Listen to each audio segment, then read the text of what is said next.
Finally भाई अमूल अब से आउट ऑफ स्टॉक होना काफी ज्यादा कम हो जाएगा, क्योंकि देयर इज एन अपडेट। मेरे को कल बहुत सारे कमेंट्स आए, मैसेजेस आए कि अमूल ने अपनी जो प्रोटीन वाली जो वेबसाइट है जहाँ पे वो अपने प्रोटीन प्रोडक्ट्स बेचता है, जैसे लस्सी हो गया या फिर वे प्रोटीन के सैचेज हो गया, वो सब अब उसने अपडेट कर दिया है कि रीजन टू रीजन डिवाइड कर दिया। अब ये कितना सच है कितना झूठ है मैंने चेक करा, तो मैंने एक चीज देखी कि लगभग सुबह से लेके शाम तक प्रोडक्ट्स आउट ऑफ स्टॉक नहीं हुए।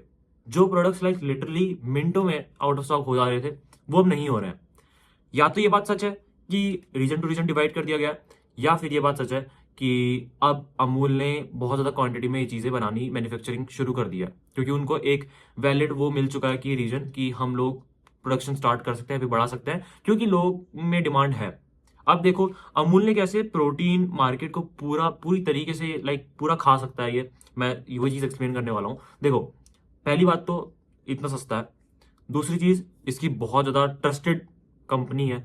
तीसरी चीज, कहीं भी इनको कोई ऐसा प्लांट आने, क्योंकि अगर आप इंडिया में मेजर प्रोटीन वाली कंपनीज देखोगे ना, सप्लीमेंट्स की ब्रांड्स देखोगे, वो क्या करते हैं, इंपोर्ट कराते हैं बाहर से सस्ते में, अपना लेवल लगा के यहाँ पे भेज देते हैं।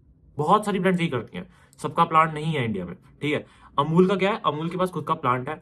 उन्हीं वो मिल्क से रिलेटेड बहुत ज्यादा काम करते हैं, डेयरी प्रोडक्ट उनके पास बहुत सारे हैं, तो उसी से जो चीजें उन्हें पहले फेंक नहीं पड़ रही थी, अब उसका वो प्रोटीन बना देते हैं।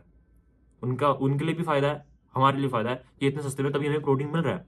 अब बाकी ब्रांड्स को इससे बहुत ज्यादा इंपैक्ट पड़ेगा, क्योंकि अमूल बहुत लोकली भी अपने प्रोडक्ट्स रखता है। हमने अभी तक देख रहे थे कि हमें वेबसाइट से प्रोडक्ट्स मिल रहे हैं, अब हो सकता है कि प्रोडक्ट्स आपकी लोकल शॉप में भी मिल जाए आपको। अमूल की वो लस्सी हो गया, प्रोटीन बटर मिल्क हो गया, प्रोटीन मिल्क हो गया, ये सब आपके हो सकता है लोकल स्टोर में मिलना शुरू हो जाए।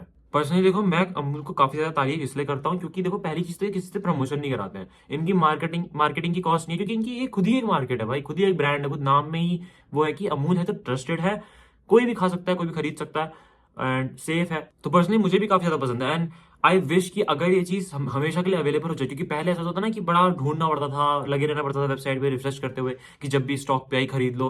अब अगर ये चीज अवेलेबल रहेगी, आई जस्ट विश कि भाई इसका प्राइस ना बढ़ जाए। अगर इसका प्राइस बढ़ेगा तब कहीं ना कहीं ये चीज थोड़ी सी है ना महंगी लगनी, क्योंकि हो सकता है कि अमूल भी अंबानी वाली स्ट्रेटजी लगाए कि पहले इनको आदत लगा देते हैं, उसके बाद इनको प्राइस बढ़ा के ये चीज बेचना शुरू करेंगे ताकि ये लोग एडिक्ट हो जाए इस चीज का। अब ये बात तो सही है, ठीक है। अब थोड़ा सा लिमिटेशंस की बात करते हैं, क्योंकि हमें खाली तारीफ नहीं करनी है अमूल के प्रोडक्ट्स की। लिमिटेशंस में देखो क्या है ना, अमूल के प्रोडक्ट अगर तुम खा रहे हो, खासकर लस्सी वगैरह अगर पी रहे हो, तो लस्सी वगैरह में प्रोटीन कंसेंट्रेट इतना नहीं है। अब प्रोटीन कंसेंट्रेट होता क्या है कि आप कितनी कैलोरीज में आपको कितना प्रोटीन मिल रहा है, टू बी ऑनेस्ट, क्योंकि लोग वे प्रोटीन से कंपेयर करने लग जाते हैं। फॉर एग्जांपल कि वे प्रोटीन में इतने रुपए में आपको इतना ग्राम प्रोटीन मिल रहा है, बट इसमें तो 25 रुपए में 15 ग्राम मिल जा रहा है। तो ये चीज कहीं ना कहीं जस्टिफाइड है प्राइस के हिसाब से, बट अगर कोई एक्चुअल में एथलीट है, वो लोगों को ये चीज के समझ में आएगा कि प्रोटीन कंसेंट्रेट भी एक नाम की चीज होती है, जो वो लोग फॉलो करते हैं काफी ज्यादा। क्योंकि वो लोग ऐसा नहीं है कि दिन की 5-5 लस्सी पीना शुरू कर दें, फिर वो ये चीज नहीं कर सकते। वे प्रोटीन एक अलग चीज है एंड ये वे प्रोटीन नहीं है, प्रोटीन कंसंट्रेट वाली लस्सी या फिर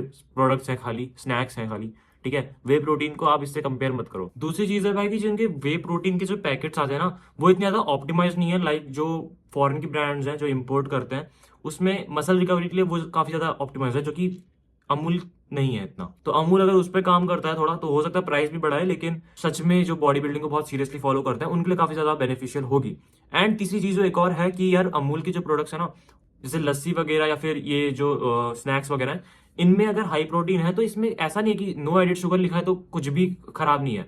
उसमें भी स्टेबलाइजर्स हो गया, एडिड फ्लेवर्स हो गया, प्रिजर्वेटिव्स, ये सब चीजें मिली हुई हैं। तो क्योंकि इंडियन माइंडसेट यही कहता है कि भाई अगर सस्ते में है तो सही, मैं देख लेते हैं, ले लेते हैं, खा लेते हैं, तो दिन के 2-2 3 दिन खाना शुरू करके ऐसे, तो ये चीज भी नहीं करनी है, लिमिट में कर रहा है। बाकी अमूल अगर सच में यही चीज करता है कि अवेलेबिलिटी बढ़ाता है, तो कहीं ना कहीं पूरे इंडियन मार्केट को एक काफी ज्यादा परसेंटेज उसका कैप्चर कर सकता है and it would be a great benefit for audience also. इतने ज्यादा सस्ते में अगर प्रोडक्ट्स मिल रहे हैं और अच्छी ब्रांड से मिल रहे हैं, इंडिया की ही ब्रांड से मिल रहे हैं, ना कि कोई इंपोर्टेड लगा के अपना प्रॉफिट लगा के बेच रहा है, तो कहीं ना कहीं सबका ही फायदा है। So I really support this and Amul, and personally मैं खुद भी अमूल के प्रोडक्ट्स काफी ज्यादा यूज करता हूँ। सो आई वुड सजेस्ट यू कि अगर आप लोग ने आज तक ट्राई नहीं करा तो ट्राई करके देखो एक बार, ठीक है। अगर चैनल को सब्सक्राइब नहीं करा, चैनल को सब्सक्राइब करना। That's it for this video, see you in another video, till then keep listening to your man, piece.